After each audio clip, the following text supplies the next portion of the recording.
Olá, então, desculpa, tenho que tirar aqui o som, porque senão, né, a gente não vai ter sossego. Bom dia, quer dizer, boa tarde, né? Essa minha mania do bom dia que vem lá do Café com Terapia, que acontecia às 10h30 da manhã. Não é, Miriam? Dani, tudo bem? Miriam, que alegria, que satisfação ter vocês aqui hoje no feriado de 7 de setembro, dia em que se comemora a independência do Brasil. Bom, eu nem vou entrar nesse mérito porque, enquanto licenciada em filosofia e também professora de sociologia, eu tenho muitas questões para trazer relacionadas a isso. Mas, boa tarde, querida Dani, Flor de Maracujá. Hoje temos encontro. Se você quiser vir para a aula do PAC 2, esteja bem convidada. Bom, então hoje a gente vai estar continuando nessa série de lives em que a gente trata sobre a educação de filhos e filhas, no entanto, com a visão sistêmica, né? Como que é isso? Como isso se dá? Como isso acontece? Deixa eu marcar o tempo aqui para ficar bem bacaninha. Então a gente pode esperar mais um pouquinho, né? O Instagram comunicar para os meus seguidores e seguidoras que esta live já começou. Enquanto isso, eu vou falando para vocês que bom, eu moro em Brasília, onde está tendo a parada militar.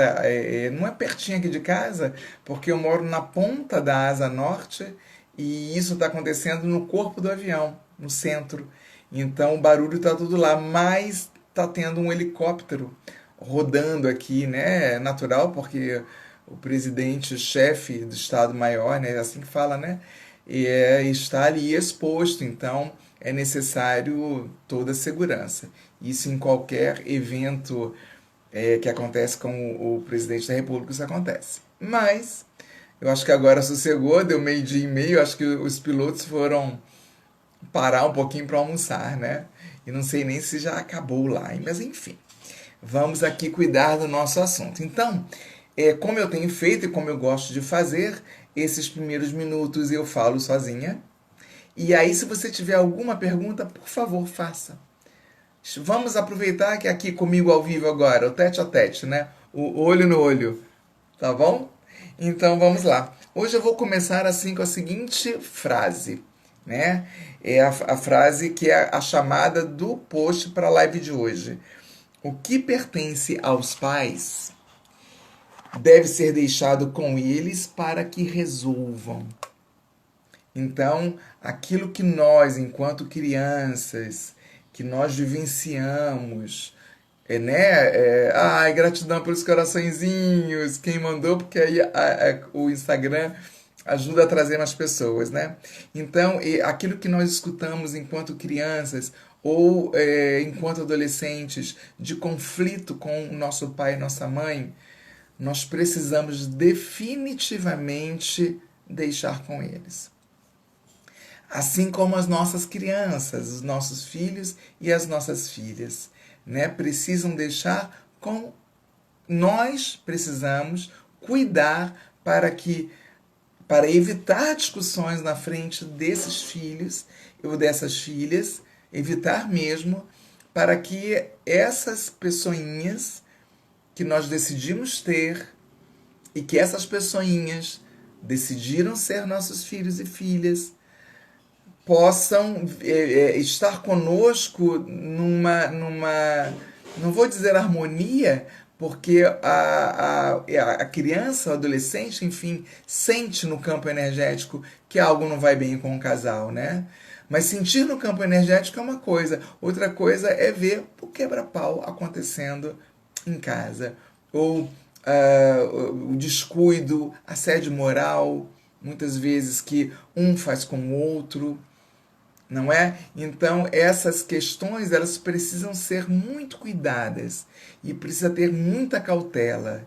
Se isso começou a acontecer com você e o seu parceiro ou com a sua parceira, procure então ajuda. Procure uma terapia, né? Procure alguém que possa te ajudar a viver este momento em casal.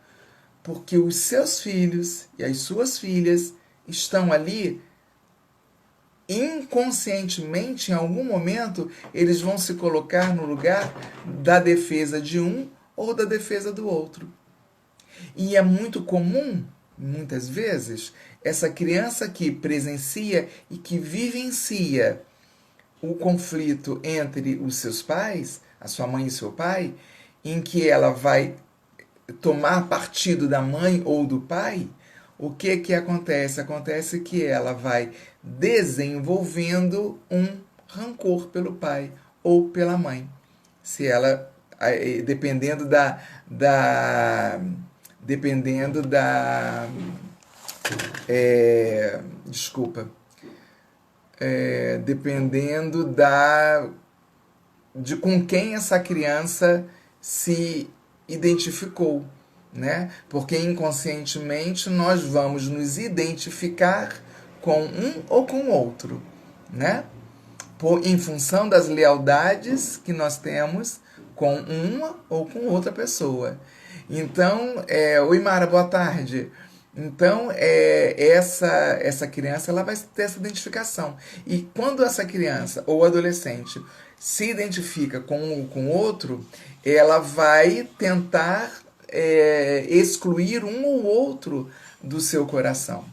Isso é muito comum. Então, vou voltar à frase do Bert Hellinger. O que pertence aos pais deve ser deixado com eles para que resolvam. Então, mas a criança não tem consciência disso. E a pessoa adolescente também não tem consciência disso.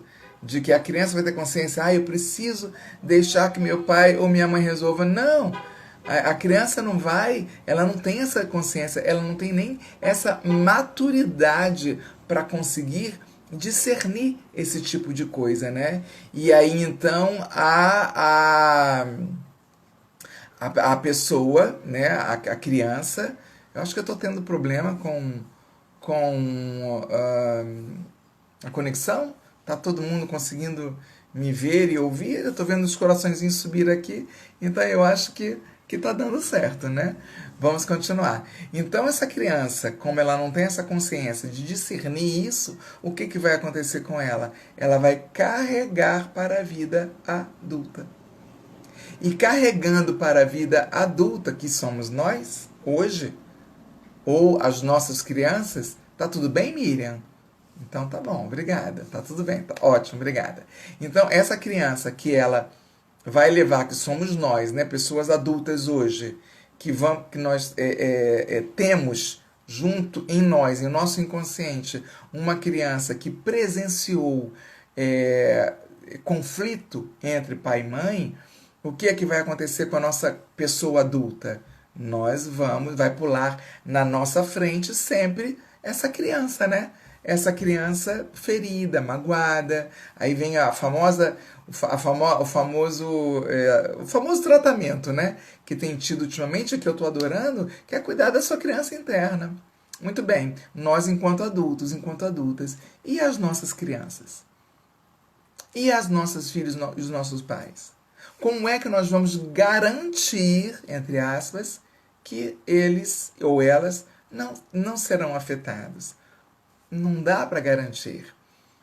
O que nós podemos fazer hoje, com tanta tecnologia, com tanta informação, o que nós podemos fazer hoje é o quê? É se tratar, se cuidar. Cuidar da tua relação com o teu parceiro. Ou cuidar da tua relação com a tua parceira. É importante que o casal possa ter uma definição, né? Deixa eu ler aqui mais as minhas, assim, que eu e a minha cola, né? Eu tenho que ter cola sempre, senão a cabeça da geminiana aqui vai embora. Que por amor cego, né? Você que já acompanha a linguagem sistêmica entende o que isso quer dizer. Mas que por amor cego, a família de origem, a criança ou adolescente pode vir a se automutilar. Como se ela quisesse dizer, né? Eu sofro por você, mãe. Ou eu sofro no seu lugar, pai. Né? Isso vai depender de como essa criança, ao que ela vai se identificar mais. Normalmente é pela mãe, porque a criança acabou de sair do ventre, né? Praticamente tem ela 5, 6 anos de idade, 7, ela acabou de sair da barriga da mãe. Então é normal que essa criança se identifique mais com as dores da mãe. Não é regra, não é bula, eu costumo dizer aqui, né? Não é uma bula de remédio, não existe uma regra. Mas o normal é que essa criança se identifique mais com as dores da mãe. Não que ela não possa se identificar com as dores do pai. Sim, ela pode também. Então, ela sente-se na obrigação, olha só que coisa pesada, né?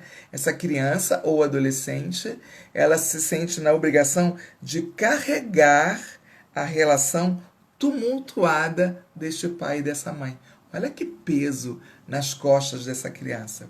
Olha que peso nas costas desse adolescente. Tá me vindo aqui a cabeça agora, quando há alguns anos, quando eu era mãe jovem, né? Agora eu sou mãe de adultos.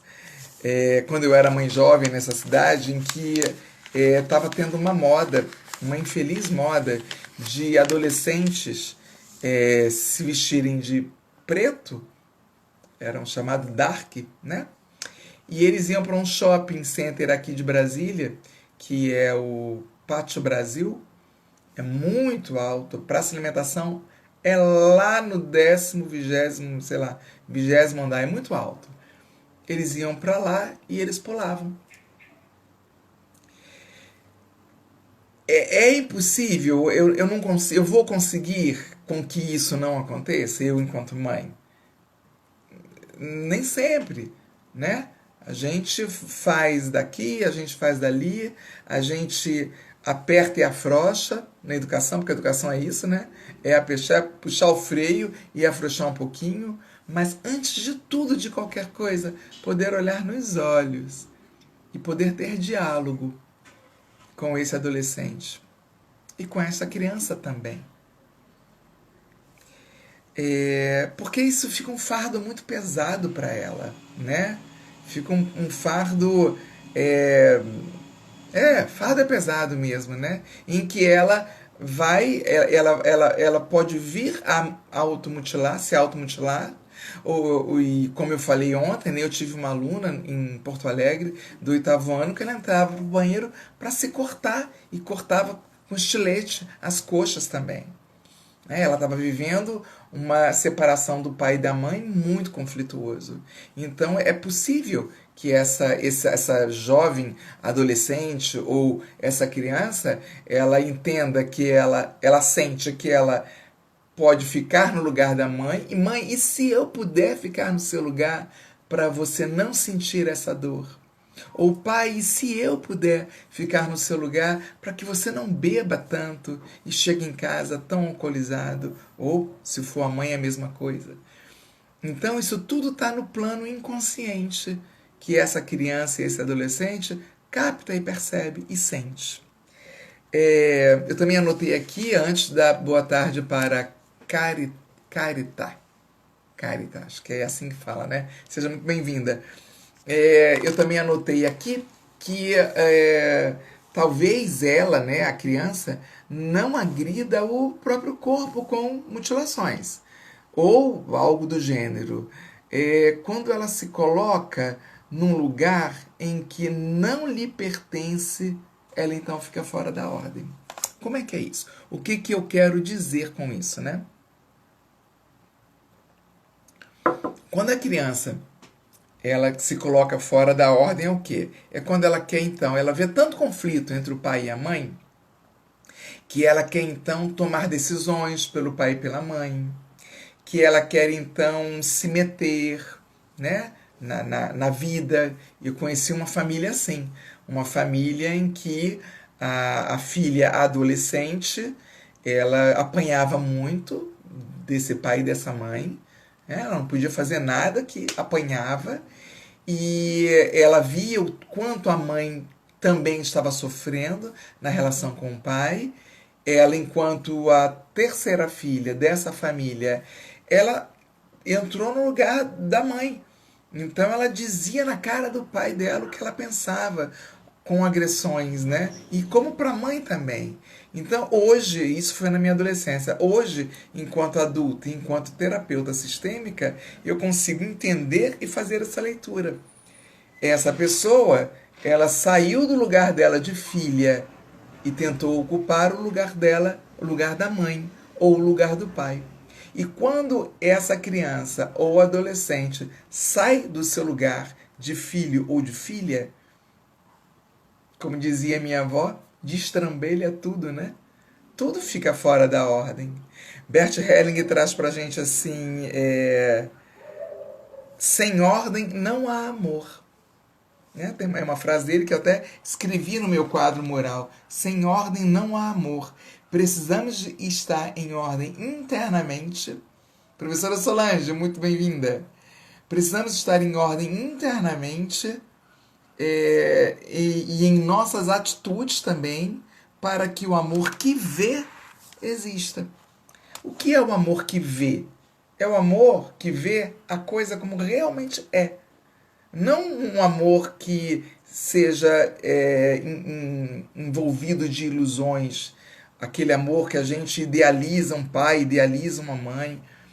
Não esse amor, mas o amor que realmente vê aquele pai como ele exatamente é, como uma pessoa humana, e aquela mãe como ela exatamente é, como uma mulher verdadeiramente humana e comum. E se são pessoas humanas e comuns, então são passíveis de erros, como nós. E olhar para cada mãe e para cada pai e lembrando que cada um foi criança também. E que cada um tem emaranhados. No entanto, hoje e nessa semana que estamos falando sobre a educação de pais e mães com seus filhos ou filhas, e netos ou netas também, né? E às vezes sobrinhos, sobrinhas, que você educa, muitas vezes acontece. No entanto, você está no lugar de tutor ou você está no lugar de tutora, e aí então você assume esse lugar, mas não desmerecendo que esta criança tem uma mãe, tem um pai biológicos, e que esta avó, ou que esta tia, ou avô, ou tio, estão ali como tutores, como cuidadores desta criança. Olha o quanto isso é importante, porque aí não sai do lugar. Eu comecei essa live hoje com a frase de chamada, né? O que pertence aos pais deve ser deixado com eles para que resolvam. Então, eles que resolvam. E eu, então, vou finalizando a live, né? Seja muito bem-vinda, Ana Morgan. Com a seguinte frase, de que sem ordem não há amor.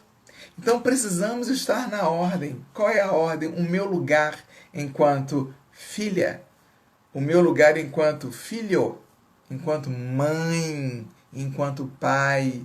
Se você percebe que a tua filha ou o teu filho está tentando ocupar o seu lugar na ordem da família, é um alerta. É um alerta de que ela está sofrendo. Olha, me veio um choro aqui agora, me veio uma emoção. Eu peguei o lugar, entrei no campo energético de alguém agora, ou no meu próprio, né? Mas se você percebe que esta criança está tentando dar ordens para o seu pai ou para a sua mãe, ou para, sendo se você é a mãe ou é o pai, presta atenção. Esta criança está sofrendo. Ela está pedindo ajuda. Ela não está querendo ficar. Minha mãe falava muito assim, né? A mãe, aqui sou eu. Hoje eu entendo exatamente o que ela dizia. Porém, ela podia dizer de um outro jeitinho, mas era o jeito que ela tinha para dizer, né? Era com agressividade, muita agressividade. Mas era o que ela tinha para dar. Mas hoje eu entendo muito, sim. A mãe era ela. Não era eu nem os meus 6 irmãos e irmãs, né? O pai também era aquele. E ela falava, olha como você fala com o seu pai. E é isso mesmo. Mas aí é aquilo que eu falei ali em algum momento atrás. Na educação a gente solta o freio, mas a gente puxa o freio também. É sempre esse ir e vir. Mas muita atenção. Se você perceber que teu filho ou tua filha está tentando dar ordens para você ou para o pai dela. Ela está sofrendo, porque ela está com a sobrecarga das confusões e dos conflitos entre vocês dois. Olha como isto é sério. E a consequência disso é lá no nosso curso, que não é um curso, é um grupo de estudos que eu e Mara Brito, que está aqui presente, nós estamos organizando para receber você, segunda-feira, dia 12, no nosso primeiro encontro desse estudo sistêmico, desenvolvendo esse olhar, desenvolvendo essa visão, ou despertando, melhor assim dizer, né? Esta visão sobre como educar filhos e filhos na visão sistêmica. Tá bom, então? Queridos e queridas, os meus 20 minutos de live já aconteceram. Antes da boa tarde para o meu querido professor Alexandre, que está aqui, sempre me auxiliando. Galikovitsky, eu não, acho que é assim que fala o nome. Muito bem-vindos também. A live ficará gravada aqui no IGTV e também eu estou mandando lá para o YouTube do Libélula Constelação. Se você não me segue ainda, clica na minha bio para seguir. E mais detalhes sobre esse grupo de estudos vai acontecendo aos pouquinhos aqui nesta semana, ainda aqui na página do Libélula Constelação. Tá bom, então? Um beijo gigante. Quer dizer, primeiro eu quero saber se alguém tem uma pergunta para fazer. Alguém tem? Dá um delayzinho, né? Dá um tempinho para isso acontecer. A Natália Moura, querida! Natália, eu pensei muito em você nesta semana e eu acho que eu vou lhe convidar para fazer parte desse momento nosso de grupo de estudos com filhos e filhas na visão sistêmica, com a sua meditação que você pratica com as crianças. Bom, então é isso. Gratidão pela presença e bom feriado, né? Bom feriado para todo mundo, bom descanso. E hoje à noite, a turma PAC 2, Para que o Amor Dê Certo 2, a segunda turma, se encontra às 8 horas da noite, no Meet. Beijo gigante. Tchau, tchau. Ah, mas uma coisa, se você sentir no seu coração que essa live serve para alguém também escutar, encaminha para ela, tá bom? Grata, Miriam. Tchau, tchau.